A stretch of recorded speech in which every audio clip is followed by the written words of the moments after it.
Herbal body oil.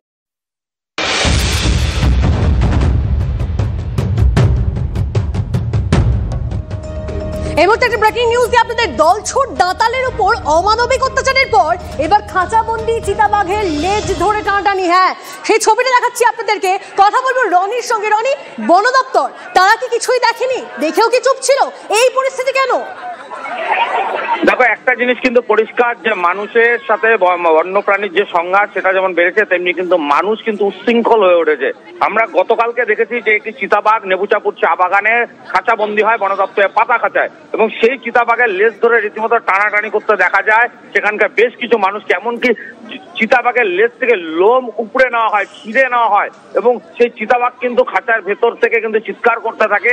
তারপরেও কিন্তু তাকে যেভাবে 4-5 জন মিলে লেজটা টেনে ধরেছিল, তাতে কিন্তু চিতাবাঘটি আরো ভয়ঙ্কর ভাবে আহত হতে পারত। প্রশ্ন উঠছে যে বন দপ্তরের লোকেরা খবর পাওয়ার পর কতক্ষণে পৌঁছেছিল। যদিও পরিবেশ প্রেমীদের অভিযোগ মানুষের মধ্যে সচেতনতার অভাব রয়েছে, যার ফলে হাতির পরে এবার চিতাবাঘকে এইভাবে নির্যাতন করলেন তারা। কারণ অমানবিক যে ছবি আমরা দেখতে পাচ্ছি সেটাও অমানবিক। বন দপ্তর কি করছিল সেটাই সব থেকে বড় প্রশ্ন। অবশ্যই নজর থাকবে। আর দেখুন, এটা তো প্রথমবার নয়। দলছুট দাঁতাল, তার উপর অমানবিক অত্যাচারের পর এবার খাঁচাবন্দি চিতাবাঘের লেজ ধরে টানাটানি। দুটো ছবি আপনাদেরকে দেখাচ্ছি।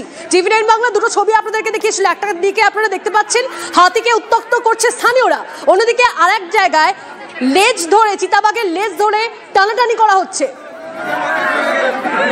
এবং আর্থ মুভার দিয়ে সেই হাতিকে তাড়ানো হয়েছিল। সেই ছবি দেখাচ্ছি আপনাদেরকে, যে ছবি আপনাদেরকে দেখিয়েছিলাম আগেও।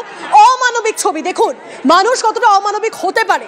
হাতিকে উত্ত্যক্ত করতে আর্থ মুভার দিয়ে তার দিকে তেড়ে যাচ্ছে মানুষ। আর তার অপরদিকে আরো একটা ছবি আজকে আমাদের কাছে এসেছে, যেখানে চিতাবাঘের লেজ ধরে টানাটানি, খাঁচাবন্দি চিতাবাঘের লেজ ধরে টানাটানি করা হচ্ছে।